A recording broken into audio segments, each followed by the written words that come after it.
We are going to see how to create modules in Python. Whenever you are going to create a module in a Python, it will be always written in script mode.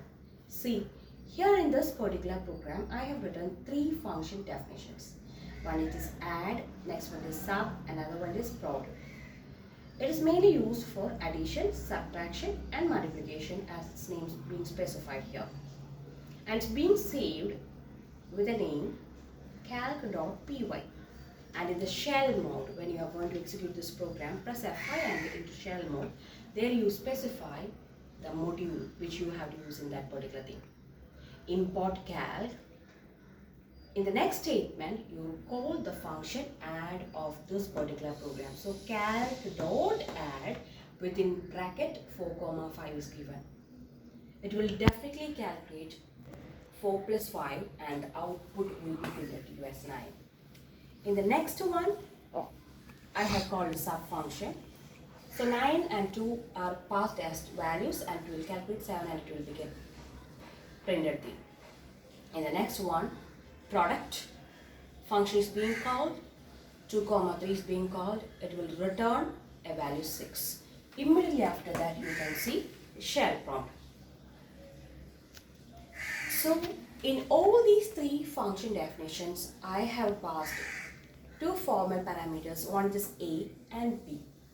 It means that you can pass more than one value to a function definition. But always remember, it must be separated using comma. And these parameters, whenever you are passing to a function, it is mainly for doing the calculations which that particular function has to perform.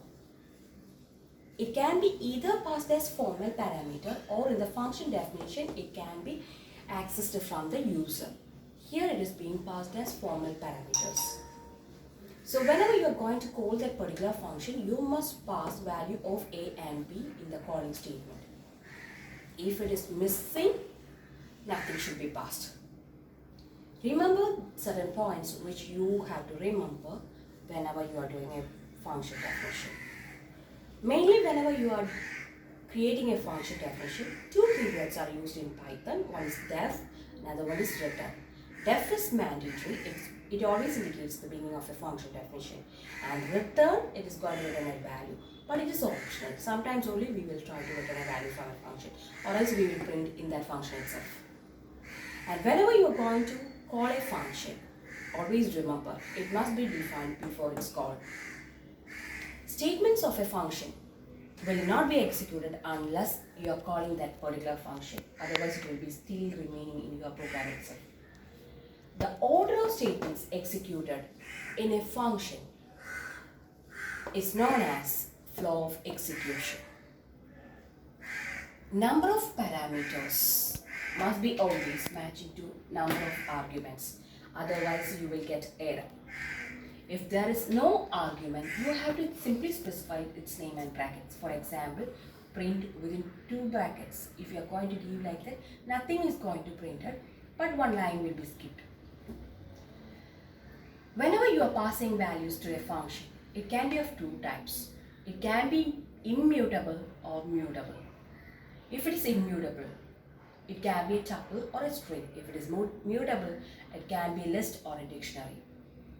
Immutable values which you are passing to a function, it cannot be altered by a function definition. But if it is mutable, it can be altered by that function definition. So always remember whether you have to change the value which you are going to give or not. According to that, your data type of the variable should be created and you should pass it through the actual arguments to formal arguments.